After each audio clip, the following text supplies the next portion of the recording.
是要做这个客家歌来讲，是很新鲜的，是啊，应该有系统一点。没有大字报嘛？因为大字报，你临时要翻这个客家话，不是好翻。我就更难了。芍药的客家话好像。芍药牡丹，哎，有没有这个药材？芍药牡丹啊！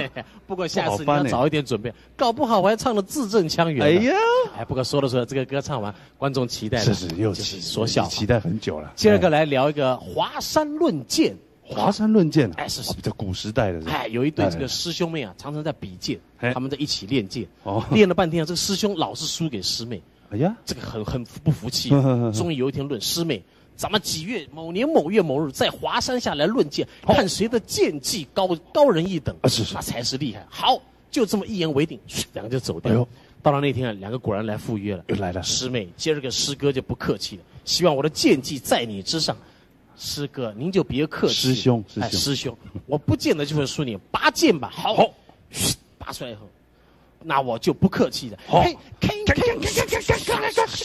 呀，简直各种招式都出来了，旱地拔葱，燕子山抄水，让大家笑死。一柱擎天的，也有啊，刀光剑影，哇！突然只听到这个山风萧萧啊，两个人做一个 pose 就定在那边。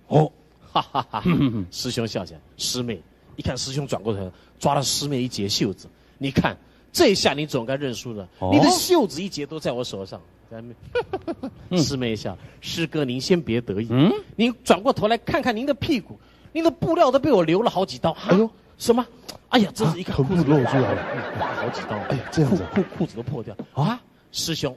应该输的是你，这第一回合，你看你裤子被我划开了以后，你都没有知觉，这我才厉害吧？好，废话少说，第二回合，看剑，又再一次，旱地拔葱，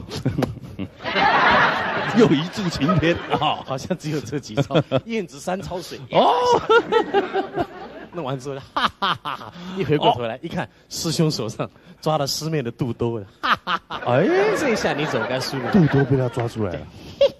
师妹又笑说：“师兄，你先别得意，你看看，这不是你的 BVD 吗？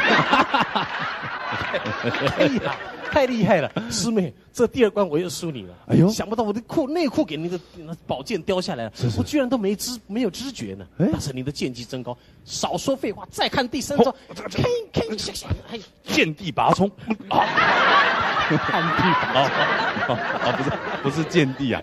燕子山抄水炫子，怎么都用手了？哈哈哈！师兄定点以后，手上抓了一个握拳，不知道什么的。师妹，你看这撮毛发，就这些，哈哈，谁输谁赢？哎呦，师兄果然厉害，那算什么东西？你看，我手上这对英雄胆，哈哈！哎呦，英雄胆！哎呦，他多恐怖啊！